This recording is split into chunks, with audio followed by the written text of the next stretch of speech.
저는 40대의 예비 두 아이의 엄마입니다. 제가 이곳에 사연을 남기게 된 이유는 말 못했던 지난날에 대한 얘기를 하려고 하는 거예요. 이런 우연이 있나 싶을 정도로 기가 막힌 일을 겪은 제 이야기, 지금부터 시작해보도록 하겠습니다. 저는 정말 좋으신 부모님의 보호 아래 아주 행복하게 자랐어요. 남들이 다 부러워할 정도로 인자하고 다정하신 엄마, 그리고 시간이 날 때마다 저와 되도록이면 많은 추억을 만들어주셨던 아빠가 계셨죠.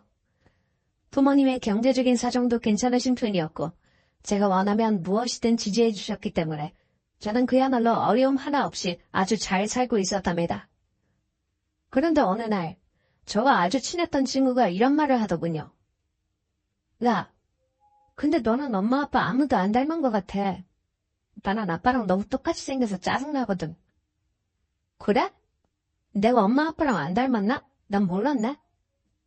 눈, 코, 입, 머리 하나도 안 닮았어, 진짜야. 그리고 너처럼 보조개 있는 사람도 아무도 없잖아. 난 우리 아빠의 뻐드렁니까지 진짜 다 똑같은데 말이야. 가끔 사람들이 붕어빵이라고 하는데 난 그 말 싫더라고. 그래? 근데 넌 진짜 아빠랑 똑같이 생겼다. 친구의 말을 들으니 제가 부모님과 닮은 구석이 하나도 없다는 것을 알게 되었습니다.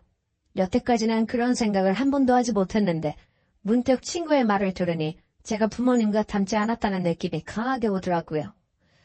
며칠을 거울 앞에 서서 아주 자세히 제 얼굴도 들여다보고 부모님의 얼굴도 뚫어져라 쳐다보고 그랬었답니다. 엄마는 제가 쳐다보는 것을 느끼시고는 말씀하셨죠. 우리 딸, 엄마 얼굴 구멍 나겠다. 무슨 일 있어? 엄마가 그렇게 예쁜 거야? 아, 엄마 근데 나는 내 엄마랑 아빠랑 하나도 안 닮았어? 친구가 그러더라. 나는 엄마 아빠랑 안 닮았다고. 어? 아, 그랬구나. 아직 네가 어리니까 크면서 얼굴이 많이 바뀔 수 있거든. 그러니까 뭐 그럴 수 있지. 그래? 그렇겠지?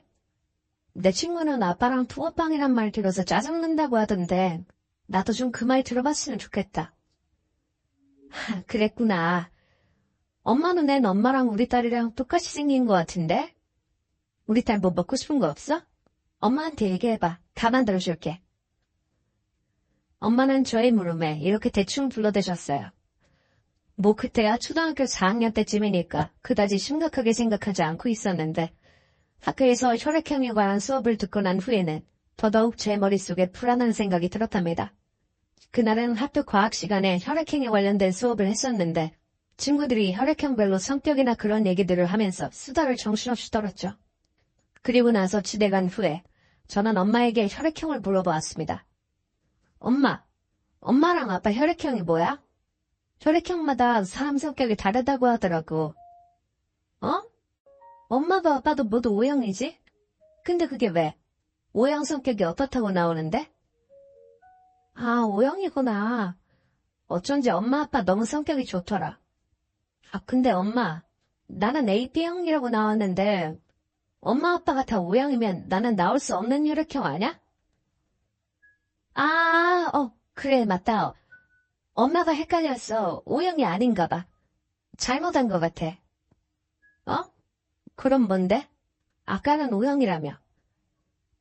아냐, 엄마가 하도 혈액형 검사한 게 오래돼서 착각을 했나 봐. 엄마는 그렇게 혈액형에 대해 대충 둘러대시면서 넘어가려고 하셨습니다. 하지만 저는 그때 뭔가 안 좋은 느낌을 받았어요. 외모적으로도 닮지 않은 것도 조금 마음이 걸렸었는데 혈액형도 제가 아는 지식선에선 절대로 연결이 되지 않는 혈액형이었거든요. 엄마의 이야기를 듣고 며칠을 고민하다가 조심스럽게 또 한 번 엄마에게 말을 해보았습니다. 엄마, 근데 있잖아. 나 혹시 주어오나 게 아니지? 뭐라고? 그게 무슨 말이야? 우리 딸 꿈꿨어? 아니, 그게 아니라 혈액형도 다르고 얼굴도 다르고 하니까. 왜 그런 말도 안 되는 생각을 해? 이 엄마가 네 엄마가 아니면 누가 네 엄마겠어? 생각을 해봐.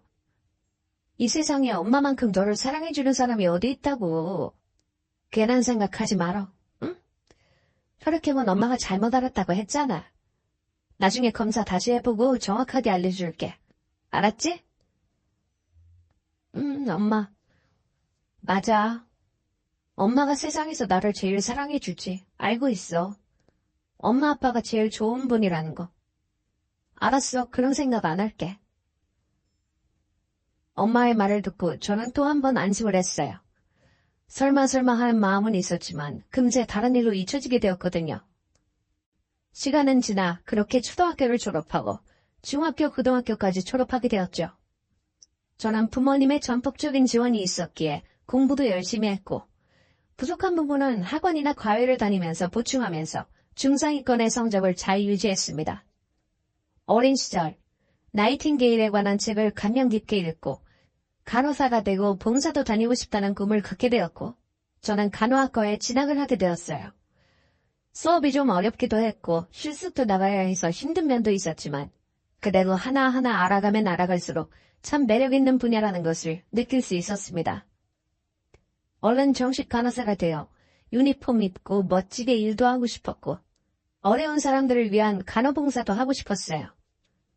그리고 더더욱 하고 싶었던 것은 점점 연세가 많아지신 부모님의 건강검진도 제가 근무하는 병원에서 직접 해드리고 싶은 것이었답니다. 그맘때쯤에 나이가 들면 철이 드는 건지 왠지 사람의 마음이 그렇게 변하게 되더군요. 하나 둘 늘어가는 주름살에 허리, 어깨, 무릎, 관절마다 안 좋으시다는 말을 하시며 파스를 붙이실 때면 마음이 짠해져 오면서 눈시울이 붉어졌었거든요. 외동딸로서 부모님의 모든 사랑을 독차지하고 많이 누렸었기에 꼭 그렇게 부모님께 보답해드려야겠다는 생각이 많아졌을 때쯤 저는 대학을 졸업하고 병원에 취직도 하게 되었습니다. 그리고 드디어 제가 생각했던 부모님의 건강검진을 시작하게 되었죠. 입원 수속을 하러 오신 부모님의 모습을 뵈니 정말 제가 가진 직업이 이렇게 뿌듯해지긴 처음이더라고요. 드디어 부모님의 건강검진이 시작되었고 기본적인 검사를 위해 키, 몸무게, 혈당을 체크하고 피도 뽑으셨는데 검사 결과지가 나오기 전에 슬쩍 보니 부모님의 혈액형이 모두 O형이더군요. 그걸 보는 순간 문득 그 옛날 일이 떠오르면서 불길한 기분이 또다시 드는 겁니다. 저는 분명히 AT형이고 O형이 부모님 밑에서는 절대로 나올 수 없는 혈액형인데 이게 도대체 어떻게 된 일인가 싶어 의문이 가득했죠. 성인이 되고 난 후에 다시 체크를 해본 것이 AB형이었기에 제 의심은 멈추지 않았습니다. 무사히 건강검진을 끝내시고 며칠 후 검사에 아무 이상 없이 건강하다는 결과까지 듣고 나서 저는 부모님과 밖에서 따로 식사를 대접해드린다는 말을 하고 분위기 좋은 레스토랑에서 만났어요. 그리고 그토록 궁금하고 의문이 가득했던 그 질문을 다시 한번 끄집어내었죠. 엄마, 아빠, 건강검진 이상 없이 건강하다는 결과 나와서 너무 다행이에요. 앞으로도 건강관리 잘하세요. 아셨죠? 그래, 그러마. 우리 딸이 이렇게 커서 간호사가 되어 우리 건강검진도 척척 챙겨주고 정말 너무 기특하고 대견하다. 우리 딸 최고야 정말. 저 그런데 궁금한 것이 하나 있어요. 이번에 건강검진 받으시면서 혈액형 체크를 해봤는데 저와는 혈액형이 다르시더라고요. 두 분의 혈액형에서 제가 나올 수 없는 피거든요. 도대체 어떻게 된 건지 어렸을 때도 제가 이거 한번 여쭤본 적이 있었는데 이제는 솔직하게 말씀해 주세요. 그게 말이야. 저 괜찮아요. 이제 다 큰 성인이에요. 엄마 아빠가 어떤 말씀하셔도 다 이해하니까 제발 솔직하게 사실을 말씀해 주세요. 제발요. 그게 말이다. 우리 딸, 아빠 말 잘 들어라. 우리 부부는 사고로 첫 아이를 잃었고 헛헛한 마음에 고아원에 봉사활동을 다녔단다. 그리고 그곳에서 천사 같은 너를 만났어. 너는 그렇게 그곳에서 울고 힘들어했는데 이상하게 네 엄마한테만 안기면 눈물을 뚝 그치고 해맑게 웃어주었단다. 우린 한눈에 알아봤어. 네가 우리 아이가 될 것이라는 걸. 고아원이야? 하지만 우린 단 한 번도 그 순간부터 너를 우리의 핏줄이라고 생각하지 않은 적이 없었다. 하늘에서 다시 보내준 우리의 아이라고 생각했어. 큰 아이를 사고로 잃고 우리 둘 다 나쁜 생각까지 했었는데 거기서 네가 우리를 기적처럼 살린 거야. 미안하구나. 정말 미안해, 내 딸. 아빠, 엄마. 제가 오히려 너무 감사하죠. 뭐가 미안해요. 감사해요. 너무 감사해요. 저는 그렇게 제가 고아원에서 입양되었다는 사실을 알게 되었습니다. 혈액형과 외모 빼고는 단 한순간도 저희 부모님이 저를 낳지 않으셨다는 생각을 하지 않았을 정도로 제게 잘해주셨기 때문에 그때는 정말 아주 큰 충격에 빠졌었어요. 얼마나 감사하고 죄송하고 또 현실이 원망스럽던지 속으로 많이 울기도 했지만 그래도 늘 제 곁에서 든든하게 지켜주시던 부모님이 계셨기에 저는 다시 한번 용기를 내게 되었습니다. 혹시나 제가 입양되었다는 사실 때문에 힘들어할까봐 평소보다 더 많은 관심과 사랑을 베풀어 주셨고 주말엔 특히 저를 데리고 드라이브도 하셨고 백화점에 데려가 멋진 옷도 마련해 주셨어요. 그리고 조심스럽게 제 친부모님에 대해서 들은 이야기도 해주셨습니다. 우리 딸을 낳아주신 부모님이 궁금하지 않니? 네, 궁금해요. 어떤 분이셨는지, 왜 저를 고아원에 맡기셨는지 궁금해요. 너무요. 힘든 상황 속에서 너를 낳으면서 사고로 친엄마는 돌아가셨고 아빠는 그 충격으로 많이 편찮으셨던 모양이에요. 그래도 건강이 나아지면 다시 데리러 온다고 하시고 맡기셨다는데 그 후로 세상을 떠나셨다고 하시는구나. 엄마가 너무 늦게 얘기해줘서 미안해. 언젠가 네가 다 이해할 나이가 되면 엄마가 다 이야기해주려고 했어.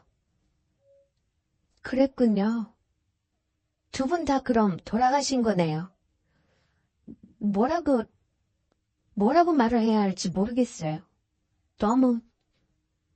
그래, 우리 딸. 아무 말도 하지 마. 그냥 하늘에서 너를 지켜봐 주시면서 응원해 주신다는 것만 기억해. 천사 같은 너를 우리 품에 보내주신 너희 부모님, 나는 정말 너무 감사하게 생각한단다.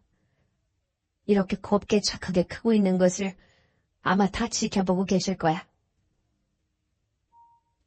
엄마는 저를 낳아주신 친부모님이 모두 돌아가셨다는 말씀도 해주셨어요.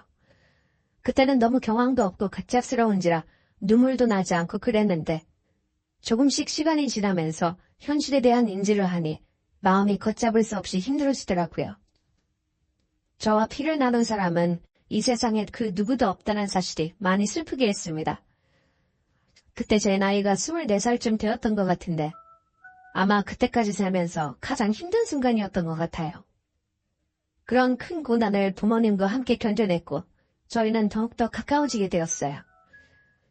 오히려 속 시원히 저의 모든 것을 알게 되고 나니 부모님의 사랑이 더욱 감사하게 느껴졌고 부모님이 얼마나 대단하신 분인지 새삼 더 깨닫게 된 것 같았습니다. 그 이후로 저는 부모님께 더욱 잘하려고 노력했어요. 특별한 날이 아니더라도 매번 감사의 표현도 하고 큰 돈은 아니지만 사랑을 담은 용돈도 가끔씩 드리기도 하고요. 세상에서 살면서 저희 부모님 같은 분이 또 있으실까 하는 생각을 하기도 했답니다. 그만큼 위대하신 분이 바로 저희 부모님이셨어요.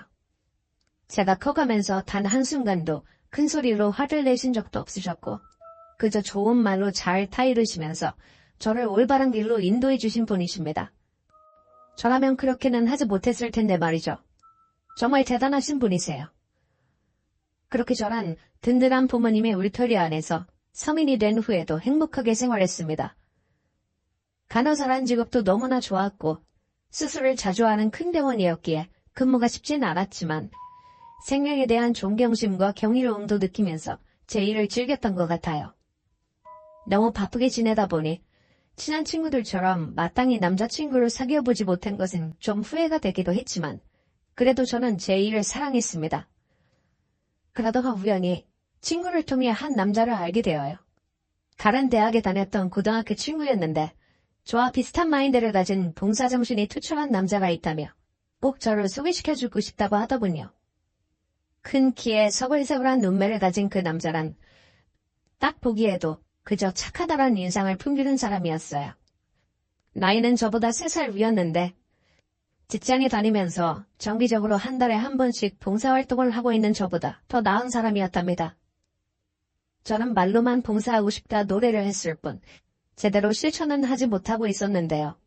그 남자는 바쁜 와중에도 꼭 무슨 일이 있어도 봉사의 약속은 지키는 그런 멋진 사람이었어요. 그 사람을 알게 된 후 저도 진정한 봉사에 대한 생각을 다시 하게 되었고 그를 따라 봉사활동을 시작하게 되었답니다. 그 사람은 봉사 동아리에 가입해서 고정적으로 일을 하고 있었는데요. 그 동아리는 주로 보육원, 구하원에 가서 어린아이들에게 간식도 만들어주고 공부도 가르쳐주고 하는 봉사였답니다. 저도 아이들을 많이 좋아하긴 했지만 그 남자는 정말 저보다 몇 배나 더 아이들을 사랑하고 있었어요. 진정으로 아이들을 위하는 마음이 고스란히 느껴질 정도였으니까요. 본인의 직장에서 받는 월급이 그리 많은 편도 아니었고 주말에도 가끔 일을 해야 할 정도로 업무의 양이 방대했지만 자신의 생활비를 아끼고 아껴서라도 자신을 기다리고 있을 고아원의 아이들을 위해 먹거리와 학용품, 깜짝 선물까지 준비하는 그 남자의 모습에 저는 정말 너무 감동했던 것 같아요. 그런 모습을 보다 보니 서서히 그 남자에 대한 저의 마음이 눈처럼 커져버렸고 그 남자가 고백하기도 전에 제가 먼저 고백을 해버리고 말았답니다. 너무 좋아서 도저히 기다릴 수가 없었거든요. 저 그쪽을 좋아하는 것 같아요. 진짜 이런 마음 처음인 것 같아요. 네? 저 병원에서 근무하느라 바빠서 데이트할 시간 많이 못 낼 수도 있어요. 근데 제가 그렇다고 해도 다른 여자 만나고 그러시면 안 돼요? 그쪽 제가 찜했어요. 예, 아이고, 제가 그렇게 대단한 사람도 아닌데. 저도 사실 그쪽 마음에 두고 있었어요. 그렇지 않고서야 이렇게 저희 개인적인 봉사 시간에 함께 가자고 하지도 않았겠죠. 다만 제가 걱정되는 건 이런 저의 마음이 맞지 않을까봐. 아니에요. 그런 거라면 걱정하지 마세요. 저도 정말 아이들도 좋아하고요. 그리고 또 다른 사람도 도와주고 싶어요. 그런 마음 예전부터 갖고 있었어요. 그리고 아니에요. 이 얘기는 나중에 하기로 해요. 암튼 마음만 굴뚝같이 있었고 하지 못했던 일이었는데 그쪽을 만나서 이렇게 발을 담그게 된 걸 너무나 감사하게 생각하고 있어요. 그렇게 생각해 주시면 너무 감사하고요. 대부분 사람들이 이런 부분 때문에 좀 꺼리기도 하는데 참 저희는 인연인가 봅니다. 맞아요. 인연인가 봐요. 그러니까 이제부터 다른 여자는 만나지 않으시는 겁니다. 아셨죠? 알았어요. 걱정 마요. 저도 모르게 마음을 고백해버렸는데 다행히도 그 남자도 저를 마음에 두고 있어 있더라고요. 서로의 마음을 확인하는 순간 저희는 연인으로 급속도로 발전해 나갔습니다. 누가 먼저 갈 것도 없이 서로 손을 잡았고 하루에도 몇 번씩 전화기에 불이 날 정도로 연락을 자주 했죠. 서로의 일도 응원해주고 그 누구에게도 말 못할 말들을 하는 그런 연인이 제 곁에 있다는 사실에 저는 그저 행복하고 감동이었습니다. 남자친구가 된 후에는 특히 제게 아주 많은 신경을 써주었는데요. 제가 나이트 근무를 해야 할 때가 있어서 밤을 꼴딱 지새워야 하는데 그럴 때면 회사를 마치고 맛있는 음식과 커피를 사서 꼭 제 병원에 들러주곤 했습니다. 주문하지. 사람이 밤에 잠에 자야 되는 건데 이렇게 낮과밤이 바뀌어서 어떡해. 내일 이러는 것도 아닌데 뭐. 2대 근무 돌아가면서 하는 거니까 괜찮아. 그리고 이렇게 멋진 남자친구가 날 걱정해서 맛있는 것도 사오고 하는데 뭔들 안 괜찮겠어. 난 다 괜찮아. 오빠만 내 곁에 있으면. 역시 우리 여친 말도 예토야 하네. 정말 하늘에서 어쩜 이런 촌선을 내게 주었는지 모르겠다. 너무 사랑하고 또 사랑해. 힘내고 오늘도 열심히 일합시다. 그리고 이번 주 주말에는 고아원 봉사가 있는 날인데 너 피곤하면 나 혼자 다녀올게. 아니야 오빠 나도 갈래. 가고 싶어. 그리고 나도 전 사실은 아니야 주말에 꼭 같이 가. 무슨 말인데 그렇게 뜸을 들여? 나한테 못할 말도 있어? 아니야 오빠 아니야. 주말에 고아원에 꼭 나 데려와야 돼? 알았지? 제 곁에 있는 든든한 남자친구에게 저는 차마 제가 고아원에서 자라 입양되었다는 사실을 말하지는 못하겠더라고요. 그냥 왠지 이 좋은 사람이 혹시나 저의 이런 과거를 알고 떠날 수도 있겠다 싶기도 하고 여러 가지 복잡한 생각이 들었거든요. 저는 한번 남친을 따라 고아원에 봉사를 간 후로는 그곳에 있는 아이들의 선한 눈망울을 잊을 수가 없어서 그 후로는 되도록이면 빠지지 않고 남친을 따라 봉사를 갔습니다. 더욱이 제가 자란 것도 바로 고아원이었기 때문에 그곳의 아이들이 그저 단순하게만 보이지도 않더라고요. 어떤 날은 한 아이가 고열에 시달리면서 칭얼대면서 울고 있었는데 그 모습이 마치 저의 어린 시절의 모습이라도 된 듯 너무나 안쓰럽고 딱해서 발걸음이 떨어지지가 않았어요. 해열제를 먹이고 수건으로 몸을 닦아주면서 그 아이를 안고 얼마나 다독여 주었는지 모릅니다. 그 아이는 열이 나서 몸에 힘이 하나도 없는 채로 울고 칭얼댔지만 제가 안아주자 제 품에 딱 기대어서 안기는데 그 따스한 품을 잊을 수가 없더라고요. 저도 이런 곳에서 이 아이들처럼 자랐었다는 생각이 들어 고아원에만 다녀오면 마음이 복잡해졌어요. 제가 기분 좋게 봉사를 간다고 할 때에는 부모님께서 잘 다녀오라고 하셨지만 왠지 모르게 제 기분이 우울해져 있는 모습을 보시고는 조심스럽게 말씀하시더라고요. 우리 딸, 마음이 복잡하니? 그런 거야? 네가 혹시라도 봉사를 다녀오는 것이 너무 힘들면 가지 않아도 돼. 나중에 마음이 괜찮아질 때쯤 그때 다시 가도 되는 거야. 아니야, 엄마. 나 좀 복잡하긴 하지만 그래도 꼭 계속 가고 싶어. 그냥 나 같은 친구들 많이 도와주고 싶어요.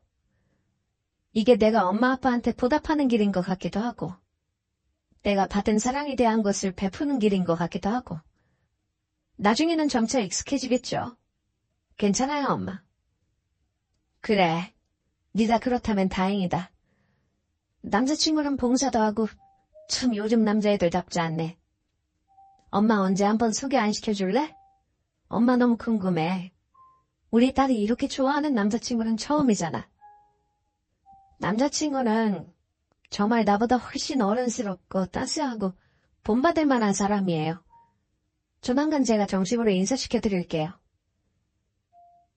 엄마의 다정한 말씀에 저는 복잡한 마음을 조금은 터져볼 수 있었습니다. 그리고 남자친구에 대해 궁금해하시길래 남자친구에게 슬쩍 물어보았어요. 혹시나 저희 부모님께 인사를 드리는 것 자체가 부담스러울 수도 있으니까 최대한 부담 갖지 않도록 조심스럽게 물어봤죠. 다행히 남친 역시 저를 만나는 동안 미래에 대한 생각까지 하게 되었다면서 흔쾌히 부모님께 인사를 드리러 가자고 말을 하더라고요. 그로써 저희는 양쪽 부모님 모두에게 인사를 드리게 되었고 자연스럽게 미래에 대한 이야기도 나누게 되었습니다. 남친과 저는 되도록이면 아들, 딸 많이 낳고 화목하고 북적이게 살면서 나중에 온 가족이 다 함께 봉사도 하러 다니자는 말을 했어요. 남친도 외동아들로 자랐고 저 또한 혼자 자라왔기 때문에 솔직히 조금 외로웠던 부분도 있었거든요. 결혼 준비는 순탄하게 진행이 되었습니다. 양가 부모님 모두 마음에 들어하셨고 특별하게 부족한 부분도 넘치는 부분도 없었기에 비슷한 형편으로 잘 맞춰나가게 된 것 같아요. 그리고 결혼식을 며칠 앞둔 어느 날 저는 남친에게 과거에 대해서 고백을 하게 되었습니다. 최소한 결혼 전에는 말을 해야 제 마음이 편할 것 같았거든요. 저기 오빠, 나 사실 할 말이 있어. 그래, 얘기해봐. 무슨 말인데 그래? 그게 나 사실은 우리 부모님이 입양하셨어. 나 고아원에서 자랐거든. 다행히 운 좋게 어렸을 때 부모님처럼 좋은 분을 만나서 이렇게 좋은 가정에서 행복하게 살아올 수 있었어. 고아원 출신이라는 거 말 못해서 너무 미안해. 할 말이 이거였어? 난 다 알고 있었는데? 이거 싱거운데? 뭐? 오빠가 어떻게 알았어? 응? 이걸 어떻게... 난 말한 적 없는데? 예비 장모님 만나 뵙고 난 다음날 내게 전화가 오셨더라고. 회사 앞으로 찾아오셔서 말씀해 주셨어. 가슴으로 낳은 딸이지만 그 누구보다 가장 많이 사랑하고 아낀다고. 그런 부모님 밑에서 자란 네가 어디 출신이든 난 상관없어. 참 좋은 부모님을 만났더라. 오빠, 우리 엄마가 그랬구나. 정말 좋은 분이셔, 우리 엄마 아빠. 이해해줘서 고마워, 오빠. 저는 조심스럽게 말을 했지만 남친은 이미 저희 엄마에게 모든 사실을 들었더라고요. 참 저희 부모님은 세상 그 누구보다 멋지신 분인 것 같습니다. 그로부터 며칠 후 결혼식을 올렸고 저희는 정식으로 부부가 되면서 정말 행복했어요. 밤에 애간장 녹이면서 헤어지지 않아도 되고 휴일엔 하루 종일 집안에 널브러져서 TV도 보고 맛있는 것도 먹고 정말 너무나 아늑하고 편안했죠. 제가 결혼 후에도 계속 간호사로 일을 하고 있어서 가끔 밤근무도 하고 그랬지만 그래도 항상 제 곁을 든든히 지켜주는 남편 덕분에 힘들지만은 않았어요. 결혼 후 6개월쯤 지났을 때 저는 몸이 뭔가가 이상하다는 느낌을 받았어요. 아이를 많이 낳고 싶다는 계획하에 따로 피임을 하지 않았었는데 바로 아기 천사가 찾아온 것이에요. 결혼 6개월 만의 소식이라 조금 갑작스럽긴 했지만 아이들을 많이 낳을 것이란 계획이 있었기에 최대한 빨리 낳아야겠다는 생각이 들기도 했죠. 그리고 무엇보다 남편과 저를 똑 닮은 생명이 탄생한다는 것이 정말 믿겨지지가 않는 신비로운 일이잖아요. 그냥 그 자체만으로 저희 부부는 무한 감동을 받았었답니다. 하지만 임신 초기인 3개월 차에 접어들면서 병원 진료에서 아이의 심장 소리를 들을 수 없다는 판정을 받았고 뱃속에 아이가 유산이 되었다는 슬픈 소식도 전해 들었어요. 나이벼락 같은 소식에 저희 부부 그리고 양가 부모님까지 너무나 많은 슬픔에 빠져 있었답니다. 하지만 아직 결혼한 지 얼마 되지 않았고 나이가 많은 노산도 아니었기에 희망을 잃지 않고 다음을 기약하자고 용기를 주시기도 했습니다. 제게 몸 관리를 잘 해야 한다며 맛있는 음식에 뜨끈한 사골 국물, 한약까지 지어주시던 시부모님의 사랑에 그저 저는 하루라도 빨리 몸을 추스리고 다시 아이를 갖겠다고 다짐을 했죠. 그렇게 유산이 되고 나서 4개월쯤 지나고 나서 저희 부부는 다시 아이를 갖기 위한 노력을 했습니다. 딱히 둘 다 몸에 이상이 있는 것도 아니었기 때문에 금방 다시 생기겠지 하는 마음을 갖고 있었는데 생각보다 쉽지가 않더라고요. 뭔가 몸살 기운만 조금 있다 하면 바로 임신 테스트기를 사서 해보곤 했는데 그때마다 번번이 아니란 결론만 받게 되었답니다. 너무 애타게 기다려서 그런가 싶어 이번엔 아무 생각도 하지 않고 그저 편한 마음으로 임신이 되기만을 기다려보기도 했지만 그래도 임신은 되지 않았어요. 2년, 3년이 흐르면서 좀처럼 찾아오지 않는 아이 소식에 저희 부부는 점점 마음이 급해지기 시작했습니다. 결혼 후 피임 없이 1년 이상 아이가 생기지 않으면 난임이라고 하던데 혹시 저희가 난임 부부인가 싶어서 병원에 가서 검사도 해보았고 임신이 잘 된다고 하는 한약까지 지어주신 부모님 덕분에 열심히 한약도 먹으면서 몸을 만들었었어요. 딱히 병원에서도 별다른 문제가 없다고 했고 저도 임신이 잘 되기 위해서 되도록이면 몸을 피곤하지 않게 하고 관리도 열심히 했지만 여전히 아이의 소식은 찾아오지 않았습니다. 하루하루 피가 마르는 기분이 들더라고요. 그저 쉽게만 생각한 것이었는데 이것도 하늘에서 점지를 해주어야 생기는 것인가 봅니다. 그렇게 한 4년 동안 단 한 번도 임신 소식이 없자 저는 다급한 마음이 생겼어요. 그래서 아이를 셋 낳은 간호사 선배 언니에게 어떻게 하면 아이를 잘 가질 수 있는지에 대해 물어보기도 했습니다. 혹시 네가 병원에서 일해서 그런 거 아냐? 간호사들이 너무 오래 서 있고 수술도 들어가고 하니까 그래서 다들 유산도 많이 하고 임신도 안 된다고 하더라. 나는 그런 말이 무색하게 조금만 이상하다 싶으면 바로바로 임신이 돼서 오히려 난감했었지만 아, 그래요 언니? 진짜예요? 그런 말이 있구나. 난 정말 너무 고민이에요. 되도록이면 아이 많이 낳으려고 했는데 아직도 안 생겨서 어째요? 신혼 초에 유산 한 번 한 이후로는 전혀 소식이 없어요. 남편도 양가 부모님도 너무나 기다리는 눈치신데 너무 답답해 죽겠어요. 그럼 혹시 일을 좀 쉬고 집에만 있어보는 건 어때? 간호사 일이 여자한테 그리 쉬운 일은 아니잖아. 아닌 사람도 있지만. 그래도 너한테 부담이 될 수도 있으니까 한번 그렇게 해봐. 아이가 우선이잖아, 지금은. 저 정말 이 일 좋아하는데. 그러니까 잘 한번 생각해보고 결정해봐. 이렇게 마냥 기다리기만 할 순 없잖아. 할 수 있는 건 최대한 해보는 게 좋을 것 같은데. 더 나이 먹기 전에. 간호사 선배 언니는 제게 일을 잠시 쉬어보면 어떻겠냐는 말을 하더라고요. 일의 특성상 오래 서 있기도 하고 밤 근무도 하면서 여러 가지 힘든 일이 있으니 몸이 피곤할 수도 있다고요. 여자 몸이 힘들고 피곤하면 아이가 잘 생기지 않는 경우가 많다고 하시는데 그 말을 들으니 어느 정도 일리가 있는 것 같아 저는 일을 잠시 쉬게 된답니다. 더 나이 먹기 전에 해볼 수 있는 것은 다 해보려고요. 결혼 4년 차에 일을 그만두고 집에서 쉬면서 운동도 하고 책도 보면서 휴식을 즐겼어요. 물론 남편과 아이를 갖기 위한 노력도 아주 많이 했고요. 하지만 저의 그런 노력에도 불구하고 아이는 생기지 않았습니다. 더는 안 되겠다는 생각에 인공수정 같은 방법도 해보려고 병원도 다니면서 시도도 해봤어요. 어떻게 해서든 지금 이 시기를 놓치면 안 될 것 같았거든요. 안타깝게도 그런 노력을 했음에도 불구하고 아기 찬사는 끝끝내 제게 찾아와 주지 않았습니다. 몸과 마음이 아주 많이 지치고 황폐해진 저는 한동안 그 좋아하던 봉사도 나가지 않고 우울한 마음을 가지고 집에만 있었던 적도 있었어요.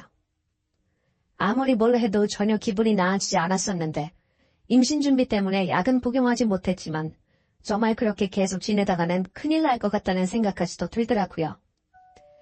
남편은 이런 제 모습이 걱정이 되었는지 하루에도 일을 하다 말고 12번씩 전화를 걸어 안부를 물었어요.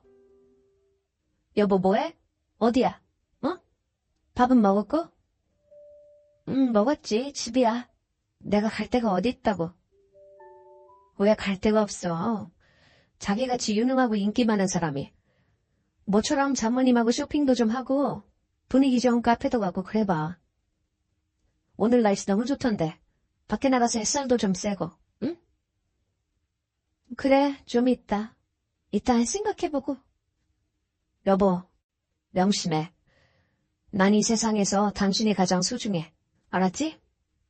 우리 이럴 때일수록 서로 힘을 내야지. 그래야 이 난관도 극복할 수 있는 거야. 응? 알았어요, 여보. 힘낼게. 내가 저녁에 당신이 좋아하는 초밥 사가지고 갈 테니까 저녁 먹지 말고 기다려. 알았지? 남편에게 걸려오는 전화 때문에 저는 겨우 입을 열어 말도 했습니다. 그 전화가 아니면 정말 하루 종일 아무 말도 안 하고 아무것도 먹지 않고 그러고 있었을지도 모르겠어요. 정말 아이를 애타게 기다리는 사람은 이렇게까지 피폐하게 되더라고요. 시간은 지나 어느덧 결혼 5년 차에 접어들었고 저희는 그때까지도 그 상태 그대로 지내고 있었습니다. 아이를 갖기 위해 일까지 쉬고 있던 저는 지나가는 아이들의 웃음소리만 들어도 소름이 바짝 끼쳤고 아이들이 놀이터에서 놀고 있는 모습에 넋을 잃고 멍하니 몇 시간을 바라보고 있는 적도 있었어요. 또 한때는 마트에 갔다가 아이가 혼자 있기에 도와주려고 아이에게 가까이 다가갔는데 주변에 있던 그 아이의 엄마가 오해를 하고 저를 이상한 사람 취급한 일도 있었답니다. 별의별 일을 겪고 있던 모습을 지켜보던 남편 역시 정말 많이 힘들었을 거라 생각이 들어요. 하지만 어쩌겠어요. 제 삶이 그때는 그랬던 것이요. 그러던 어느 주말 남편은 제게 할 말이 있다고 하면서 저녁에 꼭 집에 있으라고 하며 외출을 하더라고요. 저야 뭐 딱히 갈 곳도 없었지만 주말까지 혼자 외출을 하는 남편의 모습을 이해할 수가 없었죠. 당신 어딜 가는 거야? 이 주말에 혼자. 이따 저녁에 보자. 어디 가지 말고 집에 꼭 있어야 돼? 알았지? 오늘부터 우리 인생이 달라질 거야. 그게 무슨 말이야? 그냥 그런 줄 알고 이따 집에서 만나. 어디 가지 말고 꼭 집도 한번 청소해두면 좋을 것 같아. 갑자기 집 청소를 왜? 아무튼 다녀올 테니까 이따 보자고. 남편은 알 수 없는 말을 하더니 밖으로 나가버렸습니다. 저는 남편이 했던 말이 무슨 뜻인지 모르고 그저 힘없이 하루 종일 소파에 누워서 TV 채널만 돌리고 있었죠. 잠시 낮잠까지 잤는데 그 사이 현관문 열리는 소리가 들리더군요. 당연히 남편일 거라는 생각을 하고 우두커니 있었는데 남편이 누군가와 얘기를 하는 소리가 들리는 겁니다. 아주 다정하게 말이죠. 저랑 누가 함께 왔나 싶어 몸을 일으켜 현관 쪽으로 걸음을 옮겼는데 남편이 어린아이 하나를 안고 있는 것입니다. 너무 놀라 저는 순간 얼음이 되어서 이게 무슨 일이냐고 남편에게 물었죠. 여보, 이게 뭐야? 누구야 그 애는? 도대체 이게 무슨... 여보, 자 앉아봐. 내 얘기 좀 들어봐. 이 아이 앞으로 우리가 키우자. 뭐라고? 그게 지금 무슨 말이야? 갑자기 이게 무슨... 이 아이 불쌍한 아이야. 우리가 이 천사 입양해서 키우자. 당신도 좋은 부모님 만난 덕분에 여기까지 온 거잖아. 생각해봐. 우리 이렇게 서로 힘들어하고 있는 이 시간 헛되이 보내지 말고 이 천사 아이의 부모로서 살아보자. 응? 아니 여보, 그게 나 너무 당황스러워서. 남편은 3살쯤 되어 보이는 남자아이를 안고 왔는데 큰 눈망울을 껌뻑껌뻑거리며 저희를 번갈아 쳐다보고 있더라고요. 남편의 말을 들으며 자세히 얼굴을 들여다보니 어찌나 귀엽고 똘망하게 생겼던지 볼을 한번 만져보고 싶은 생각이 들 정도였어요. 하지만 저는 이 상황이 너무나 갑작스럽고 당황스러워서 아무 말도 못하고 가만히 있었습니다. 그런 제게 다가와 아이를 내려놓고 저를 꾹 안아주며 남편은 말했어요. 장인 장모님과도 다 상의한 일이야. 여보, 우리 좋은 부모님이 되어주자. 응? 이렇게 살다가 당신도 나도 서로 너무 힘들 것 같아. 이 아까운 시간을 왜 이렇게만 썩히고 있어? 우리 충분히 누군가에게 좋은 부모 될 자격 있는 사람들이잖아. 그리고 이 아이, 엄마, 당신과 같은 고아원 출신이야. 어? 뭐라고? 그게 무슨 소리야? 어? 당신과 같은 고아원에서 당신은 먼저 입양됐고 성인이 될 때까지 그곳에 남아있던 사람이라고. 그러다가 그 고아원에서 만난 남자와 함께 나와 살다가 이 아이가 태어났고 갑자기 아이 아빠가 사고로 죽자 아이 엄마도 전신이 마비되는 증상을 갖고 있어. 그래서 어쩔 수 없이 아이를 고아원에 맡긴 거고. 우리가 이 아이 부모가 되어주자, 여보. 뭐라고? 어떻게 이런 일이? 어떻게? 장인 장모님께서도 이 사실 다 아시고 당신이어서도 이렇게 했을 거라고 하셨어. 당신 부모님이 당신 보듬어 주신 것처럼 우리도 이 아이 보듬어 주자고. 응? 여보, 우린 할 수 있어. 남편의 놀라운 말에 저는 눈물이 줄줄 흘렀습니다. 그리고는 다시 그 아이의 얼굴을 쳐다보았죠. 아무런 말도 하지 않고 멀뚱하게 저를 쳐다보고 있는데 순간 저는 저도 모르게 아이를 끌어안고 폭풍 오해를 하기 시작했습니다. 저도 그렇게 고아원에서 자라 부모님을 만난 건데 만약에 이 아이의 부모처럼 밀양이 되지 않고 계속 남아있었다면 어떻게 되었을까 하는 생각이 들더라고요. 만약 그때 저도 저희 부모님이 품어주시지 않으셨다면 어떻게 이 험한 인생을 살아갈 수 있었겠어요. 그 아이의 천사 같은 얼굴을 보니 제 눈물은 멈추지가 않았습니다. 딱 한 것.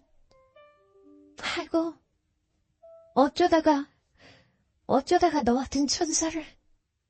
괜찮아, 다 괜찮아. 앞으로는 우리가 널 지켜줄게. 아무 걱정도 하지 마. 천사 같은 아이를 안고 폭풍 오해를 하면서 저는 이 아이로 인해 제가 부모님께 받았던 은혜를 갚을 수 있겠다는 생각이 들었습니다. 아이를 입양하는 일이 쉬운 것은 아니지만 저 같은 사람이 안 하면 누가 할 수 있겠어요. 이미 양가 부모님께서도 모두 허락을 하신 상태란 남편의 말에 저는 더 이상 그 어떤 말도 할 수가 없었습니다. 한참을 그렇게 오해한 후에 저와 남편은 아이를 데리고 마트에 갔어요. 아이가 저희 집에 그리고 저희에게 잘 적응하기 위해서 장난감도 사주었고 맛있는 과자도 마음껏 고르게 했습니다. 그러는 동안 저는 정말 몇 년간 잃어버렸던 웃음을 되찾게 되었어요. 저의 밝은 모습을 본 남편은 너무나 기뻐하면서 제 손을 꼭 잡아주더라고요. 저는 그 이후로 그 아이와 함께 전신이 마비되어 병원에 입원 중인 아이 엄마를 찾아가 볼 수 있었습니다. 고아원 원장님의 도움이 있었기에 가능한 일이었죠. 아이를 보고도 아무런 반응도 하지 못할 정도로 나의 엄마는 상태가 악화되어 가고 있더군요. 눈동자도 움직임이 없는 그녀를 향해 저는 마음속으로 말했습니다. 이 천사 같은 아이 걱정 말아요. 내가 무슨 일이 있어도 끝까지 꼭 지켜줄게요. 내가 받은 사랑 모두 다 아낌없이 줄 테니까 걱정 말고 눈 감아도 돼요. 그 대신 나중에 하늘나라에 가거든 꼭 당신 아가 지켜봐 주세요. 알았죠? 말이 없었던 그 아이는 이제 어느새 부쩍 커서 초등학교 4학년이 되어 하루 종일 엄마에게 조잘조잘대는 개구쟁이 아들로 변했습니다. 가끔 수학학원에서 50점짜리 시험지도 받아오는 아이지만 그저 제 눈엔 천사가 따로 없어요. 저희 가족에게 새 인생을 살게 해준 아들이 그저 너무나 고맙고 감사한 존재랍니다. 그리고 아주 기적 같은 일도 벌어졌어요. 그토록 찾아오지 않던 아기 천사도 지금 제 뱃속에 있답니다. 아주 노산이라서 걱정이 되긴 하지만 그래도 잘할 수 있을 거라 생각하고 조심히 행동하고 있어요. 제게 이 나이에 이렇게 귀하게 찾아온 뱃속의 아이는 모두 큰아이 덕분이라고 생각해요. 큰아이가 가져다준 선물이란 생각을 갖고 있답니다. 가슴으로 낳은 큰아이지만 세상 그 누구보다 아끼고 사랑하며 잘 살고 있는 저희 가족, 앞으로 응원해주세요. 제 이야기 끝까지 들어주셔서 감사드려요. 그럼 이것으로 이야기를 마치겠습니다.